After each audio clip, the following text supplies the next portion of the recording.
Morning students. ધોરણ 11 વિષય વાણિજ્ય વ્યવસ્થા અને સંચાલન. વિદ્યાર્થી મિત્રો, આપણે માહિતી સંચારની પ્રક્રિયા, તેનો અર્થ, પ્રસ્તાવના એ મુદ્દાનો આપણે અભ્યાસ કરેલો છે અને એમાં માહિતી કેવી રીતે આપણે ઇન્ટરનેટ પર શોધવી તેની પ્રક્રિયા જે છે તે આપણે ઓલરેડી જોઈ ગયા છે. હવે આજે આપણે ચેપ્ટર 4નો નવો મુદ્દો ઈ કોમર્સ વિશે માહિતી મેળવીશું. ઈ કોમર્સ એટલે કે ઇલેક્ટ્રોનિક કોમર્સ. જે રીતે તમે ઈમેલ શબ્દ સાંભળેલો છે તે જ રીતે ઈ કોમર્સ છે. ઈ કોમર્સનો અર્થ જોઈએ તો ઈ કોમર્સ એટલે કે ઇલેક્ટ્રોનિક કોમર્સ, જેમાં ઇલેક્ટ્રોનિક ઉપકરણો તેમજ માધ્યમોના ઉપયોગ વડે કરવામાં આવતો વેપાર. આ ઈ કોમર્સમાં વેપારની પ્રક્રિયાઓ જેવી કે ખરીદ, વેચાણ, વિજ્ઞાપન, અન્ય ઉત્પાદનો સાથે સરખામણી, નાણાંની ફેરબદલી વગેરે ઇલેક્ટ્રોનિક ઉપકરણો વડે થાય છે. એટલે કે જે ખરીદીની પ્રક્રિયા છે, જે વેચાણની પ્રક્રિયા છે, વિજ્ઞાપન એટલે કે એડવર્ટાઇઝમેન્ટ, એનું જાહેરાત, અન્ય ઉત્પાદનો સાથે તેની જે સરખામણી કરવામાં આવે, ત્યાર પછી નાણાંની ફેરબદલી એટલે કે નાણાં આપણે ખરીદીએ છીએ તો આપણે ચૂકવવાના થાય, તો એ બધી જ બાબતો ઇલેક્ટ્રોનિક ઉપકરણ એટલે કે ઇલેક્ટ્રોનિક માધ્યમથી કરવામાં આવે છે.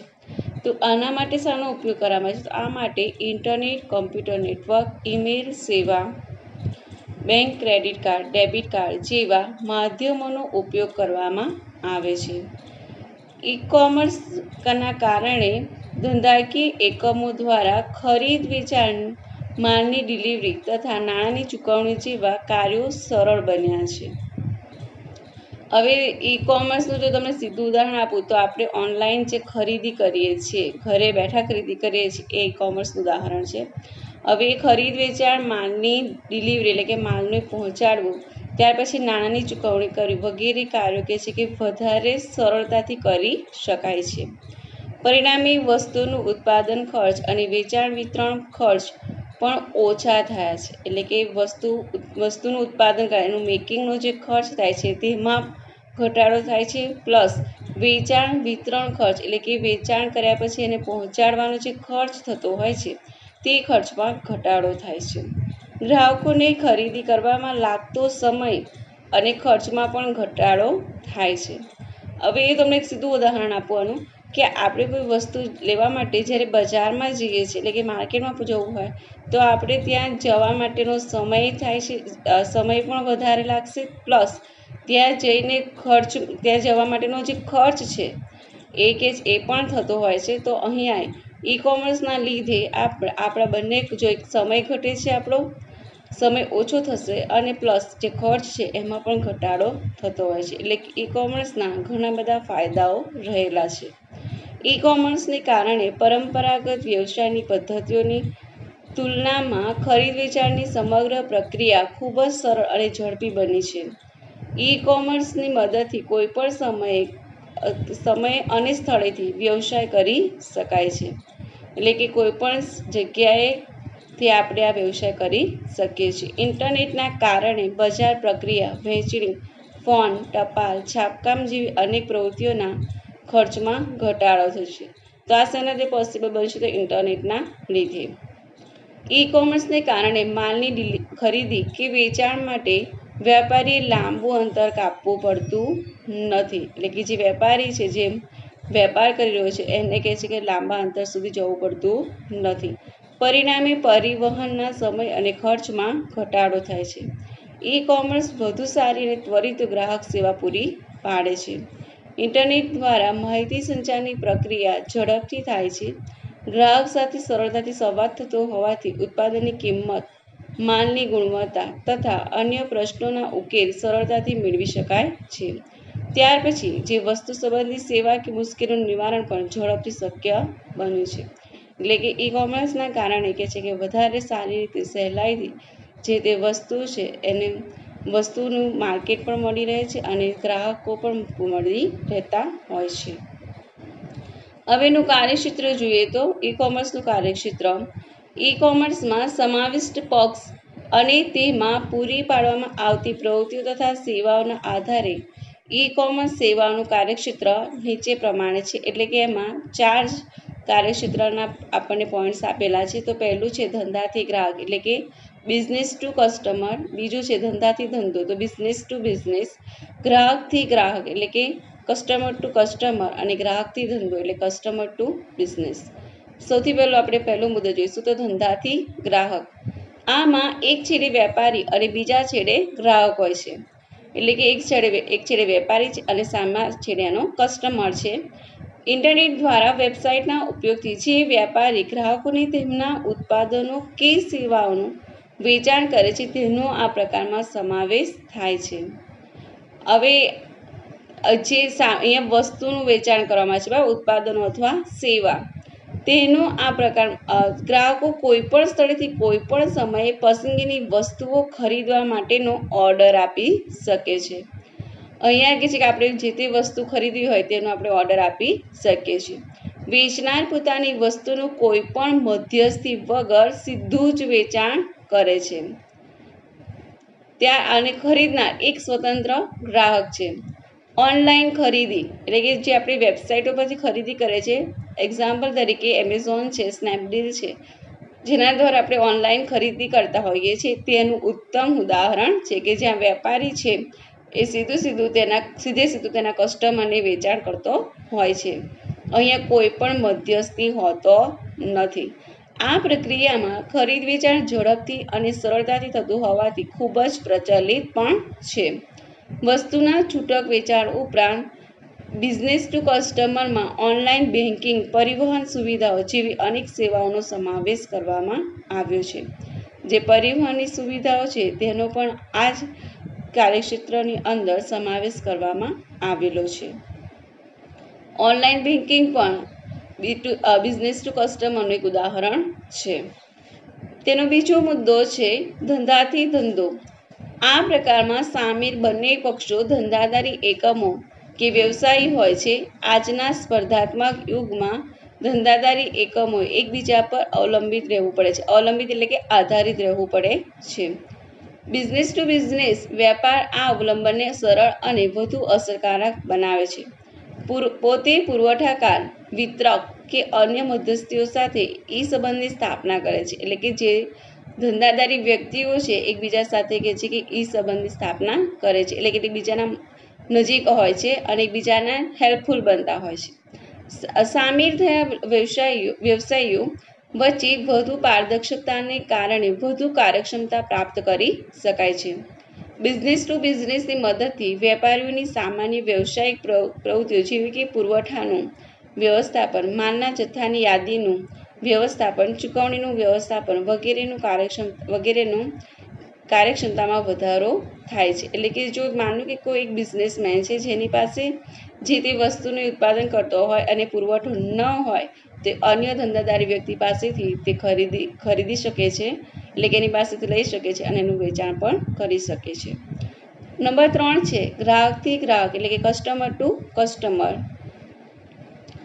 આ પ્રકારની વ્યવસ્થામાં ગ્રાહકથી ગ્રાહક વેપારની પ્રવૃત્તિઓ જોડાયેલી છે.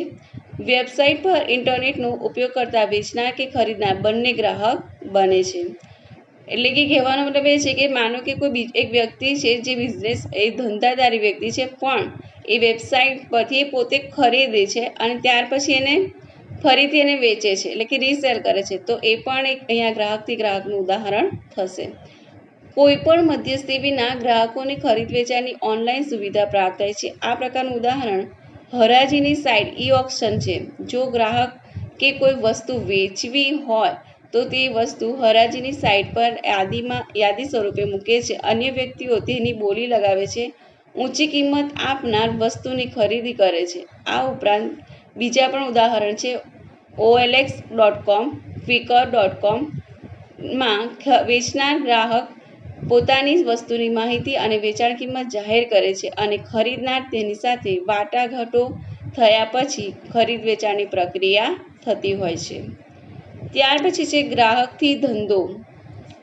આ પ્રકારના ઈ કોમર્સમાં ગ્રાહકને પરવડે તે રીતે અથવા તો નિશ્ચિત ઉત્પાદન કે સેવા માટે ગ્રાહક ચૂકવવા ઈચ્છતો હોય તે કિંમત વ્યાપક શ્રેણીમાં ઉત્પાદન અને સેવાની પસંદગી મળે છે.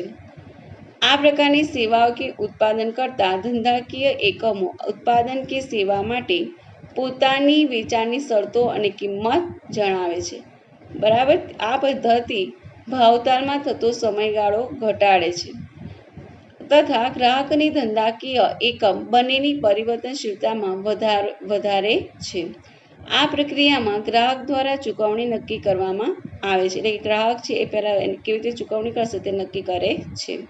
ઈ કોમર્સની આ ઉપરાંત પણ કેટલીક અન્ય વ્યવસ્થા છે, જેમાં સરકારની એક સ્વાયત્ત અસ્તિત્વ માની લઈને તે નીચે મુજબની વ્યવસ્થા અસ્તિત્વમાં આવે છે.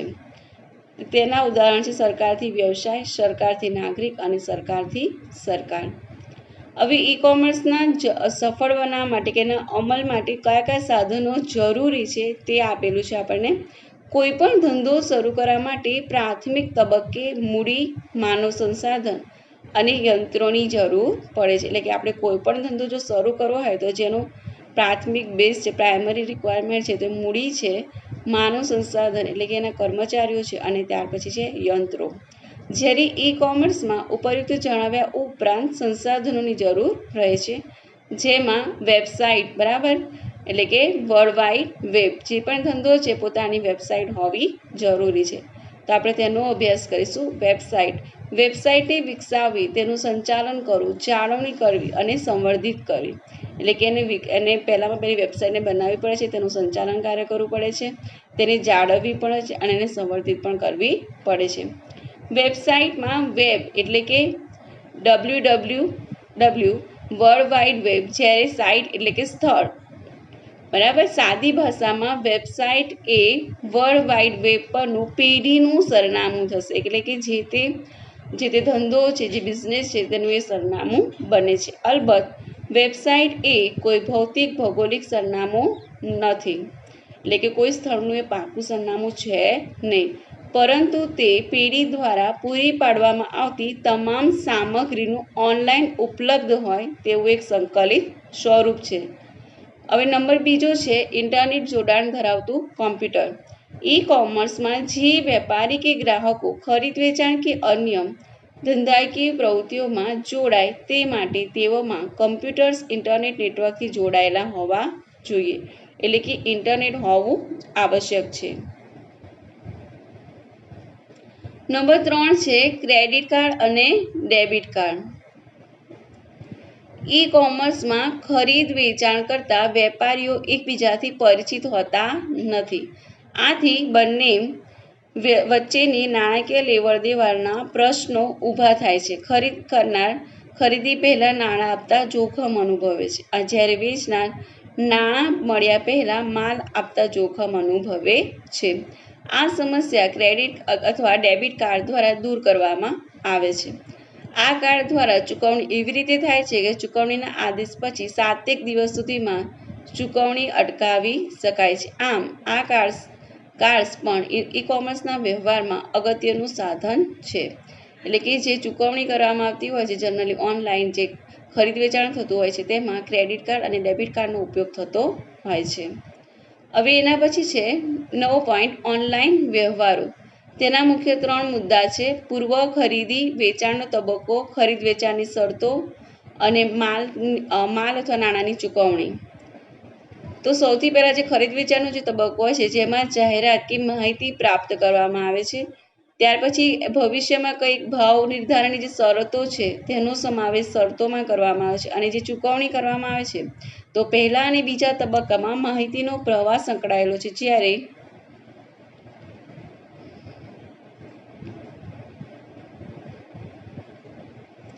જ્યારે આ તબક્કામાં વસ્તુ અને નાણાંની આપ-લેનો સમાવેશ થાય છે.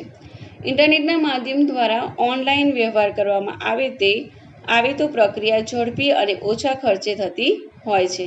આ સમગ્ર પ્રક્રિયા ગ્રાહકના દ્રષ્ટિકોણથી વર્ણવવામાં આવેલી છે. બરાબર, કે ગ્રાહકના દ્રષ્ટિકોણ કેવો છે તે પ્રમાણે આપણને અહીંયા આખી જે પ્રક્રિયા છે તે આપેલી છે. સૌથી પહેલાં નોંધણી. ઓનલાઈન જ્યારે વ્યવહાર થતો હોય તો એની જે પ્રક્રિયા છે એનો સૌથી પહેલો મુદ્દો છે નોંધણી કરવી. ઓનલાઈન વ્યવહારમાં ખરીદી કરતા પહેલાં ગ્રાહકે નોંધણી ફોર્મ ભરી નોંધણી કરાવવી જરૂરી છે. નોંધણી કરાવવી એટલે વેચનારને ત્યાં ઓનલાઈન ખાતું ખોલાવવું, એટલે કે પોતાનું જે તે ગ્રાહક છે એ પોતે પોતાનું ખાતું ખોલાવે છે. ઓનલાઈન વ્યવહારમાં રજિસ્ટ્રેશન એટલે કે સાઇન અપ થવું, જે માટેના ઈ ફોર્મમાં ખાતું ખોલાવનારનું નામ, સરનામું, ફોન નંબર જેવી વિગતો આપવાની રહે છે. એટલે કે જે તે ગ્રાહક છે તેને ઈ ફોર્મ ભરવાનું હોય છે, તેમાં પોતાનું નામ, સરનામું અને પોતાનો જે મોબાઈલ નંબર હોય તેની વિગતો આપવાની રહેશે. આ અંગેના વ્યવહારો કરવા માટે પાસવર્ડ પણ આપવામાં આવે છે. ખાતાને લગતી માહિતી આ પાસવર્ડથી સુરક્ષિત કરવામાં આવે છે. એટલે કે અહીંયા ગ્રાહક જે છે એને પોતાને એક સેપરેટ પાસવર્ડ પણ આપવામાં આવતો હોય છે. એટલે કે આ જે ખાતું ખોલવામાં આવે છે તેમાં અન્ય કોઈ વ્યક્તિ પ્રવેશી શકતો નથી, એટલે કે લોગિન થઈ શકશે નહીં. ત્યાર પછી છે નંબર 2, બીજો પોઈન્ટ, ઓર્ડર આપવો. ઓનલાઈન ખરીદી વખતે વિવિધ વસ્તુઓ પસંદ કરીને શોપિંગ કાર્ટમાં મૂકી શકાય છે. શોપિંગ કાર્ટ એટલે એ ઓનલાઈન ખરીદી વખતે ખરીદનાર દ્વારા પસંદ કરાયેલ વસ્તુઓનું યાદી છે, એક લિસ્ટ છે. આ શોપિંગ કાર્ટમાં ખરીદીની યાદી તૈયાર કર્યા પછી તેના આગળના વિકલ્પ પર જઈ નાણાં ચૂકવવાનો વિકલ્પ પસંદ કરી શકાય છે.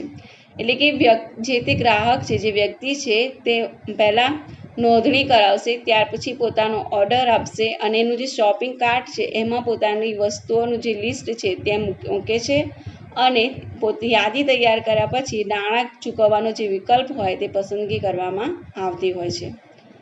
નાણાં ચૂકવણી તંત્ર. ઓનલાઈન ખરીદીમાં નાણાંની ચૂકવણી વિવિધ રીતે થઈ શકે છે, જેવી કે cash on delivery, cheque, net banking અને transfer, credit card, debit card કે ડિજિટલ કેશ વગેરે. એટલે કે નાણાં ચૂકવવા માટે આટલા ઓપ્શન આપણને મળે છે કે કેશ ઓન ડિલિવરી એટલે કે જ્યારે આપણને વસ્તુ મળે ત્યારે આપણે પેમેન્ટ કરવું, ચેક દ્વારા કરવું કે નેટ બેન્કિંગ, બરાબર, નેટ બેન્કિંગ ટ્રાન્સફર એટલે કે એક ખાતામાં બીજા ખાતામાં સીધા આપણા જે ચૂકવણી કરવાની હોય તે ચૂકવણી સીધી થઈ જતી હોય છે. અથવા ક્રેડિટ કાર્ડ કે ડેબિટ કાર્ડનો ઉપયોગ પણ કરી શકાય છે. પ્લસ આપણે નવું આપીએ છીએ ડિજિટલ કેશ. નાણાં ચૂકવણીની પ્રક્રિયા જે છે તેમાં સૌથી પહેલો મુદ્દો લઈએ તો કેશ ઓન ડિલિવરી. નાણાં ચૂકવવાની આ રીતમાં ગ્રાહકે ખરીદેલ વસ્તુ તેણે મંગાવેલ સરનામે મળે ત્યારે નાણાં ચૂકવવાના હોય છે. ચેક દ્વારા એટલે કે વસ્તુ જ્યારે કેશ ઓન ડિલિવરીમાં વસ્તુ મળે એટલે પેમેન્ટ કરવાનું. ત્યાર પછી છે ચેક દ્વારા. ઓનલાઈન વેપારી ગ્રાહકના પક્ષથી ચેક મેળવવાની વ્યવસ્થા કરી શકે છે. વસ્તુની ખરીદી કરનાર વ્યક્તિ વેચનારને ચેક આપે છે. વસ્તુ વેચનાર વેપારી આ ચેકના નાણાં પોતાના ખાતામાં જમા થયા બાદ મોકલી આપે છે. ત્યાર પછી છે નેટ બેન્કિંગ ટ્રાન્સફર. વર્તમાન સમયની બેન્કો ઇન્ટરનેટ માધ્યમથી નાણાં ચૂકવવા કે ફેરબદલી કરવાની સુવિધા પણ ગ્રાહકોને પૂરી પાડે છે. આ પ્રક્રિયામાં ખરીદનાર ચૂકવવાની થતી રકમ પોતાના બેંકના ખાતામાંથી ઓનલાઈન વેચનાર વેપારીના ખાતામાં સીધું ટ્રાન્સફર કરાવે છે. આ નાણાં ટ્રાન્સફર થઈ જાય એટલે કે મોકલી આપવામાં આવે, ટ્રાન્સફર થઈ ગયા પછી માલ મોકલવામાં આવતો હોય છે, એટલે કે જે તે વસ્તુ ખરીદી છે તે એને મોકલી આપવામાં આવશે. ચોથો મુદ્દો છે ક્રેડિટ કાર્ડ કે ડેબિટ કાર્ડ. આ પ્રકારના કાર્ડને પ્લાસ્ટિકના નાણાં તરીકે ઓળખવામાં આવે છે. આ કાર્ડ્સ ઓનલાઈન નાણાકીય વ્યવહાર માટે બહોળા પ્રમાણમાં ઉપયોગમાં લેવાય છે, એટલે કે વધારે પ્રમાણમાં ક્રેડિટ કાર્ડ અથવા ડેબિટ કાર્ડનો ઉપયોગ કરવામાં આવતો હોય છે. ક્રેડિટ કાર્ડ આપનાર બેંક કાર્ડધારકને શાખ પર ખરીદી કરવાની સુવિધા આપે છે. કાર્ડધારકે ઓનલાઈન વેપારની ચૂકવવાની રકમ સંબંધિત બેંક ચૂકવી આપે છે, એટલે કે બેંક અહીંયા પેમેન્ટ કરે છે. પછી નિર્ધારિત સમયમાં કાર્ડધારક આ રકમ બેંકને ચૂકવી આપે છે, એટલે કે જે તે વ્યક્તિ છે એ ત્યાર પછી બેંકને પોતાની જે ચૂકવણી કરવાની છે તે કરી આપે છે. કાર્ડધારકને હપ્તાથી કે પોતાની સગવડ મુજબ નિર્ધારિત સમયમાં નાણાં ચૂકવવાની સ્વતંત્રતા આપેલી હોય છે. ડેબિટ કાર્ડ ધરાવતા વ્યક્તિને તેના બેંક ખાતામાં જમા નાણાં જેટલી ઓનલાઈન ખરીદી કરવાની સુવિધા મળે છે, એટલે કે જે ડેબિટ કાર્ડ હશે જે તે વ્યક્તિ પાસે તે એના ખાતામાં જેટલી અમાઉન્ટ જમા કરેલી હશે તેટલી જે ખરીદી કરી શકે છે. ડેબિટ કાર્ડ મારફતે ઓનલાઈન વ્યવહાર થાય છે કે તરત જ કાર્ડધારકના બેંક ખાતામાંથી તેટલી રકમ ચૂકવવામાં આવે છે. પાંચમો મુદ્દો છે ડિજિટલ કેશ. આ એક પ્રકારનું ઇલેક્ટ્રોનિક ચલણ છે જે માત્ર સાયબર સ્પેસ એટલે કે ઇન્ટરનેટ વિશ્વમાં જ અસ્તિત્વ ધરાવે છે. આ પ્રકારના ચલણનું કોઈ ભૌતિક સ્વરૂપ કે અસ્તિત્વ છે નહીં, પરંતુ બેંક ગ્રાહકના વાસ્તવિક ચલણને ઇલેક્ટ્રોનિક સ્વરૂપે વાપરવાની સુવિધા પૂરી પાડે છે. બેંક છે એ ગ્રાહકનું જે વાસ્તવિક ચલણ છે તે વાપરવા માટે ઇલેક્ટ્રોનિક સ્વરૂપે કે છે આ સુવિધા આપતી હોય છે. ગ્રાહકે બેંકની જરૂરિયાત મુજબની ડિજિટલ કેશ જેટલા વાસ્તવિક નાણાંમાં ચૂકવવાના રહે છે. ત્યારબાદ ઈ કેશનું ફોર્મ સંભાળતી બેંક ગ્રાહકને એક વિશિષ્ટ સોફ્ટવેર મોકલાવે છે, જેના મારફતે ગ્રાહકના ખાતામાંથી ડિજિટલ કેશ મેળવી શકાય છે. ઓનલાઈન ખરીદી માટે આ ડિજિટલ ભંડોળ વાપરવામાં આવતું હોય છે. તો આટલા મુદ્દાનો આજે આપણે અભ્યાસ કર્યો છે. આના પછી બીજા આગળના મુદ્દાનો અભ્યાસ કરીશું. Thank you.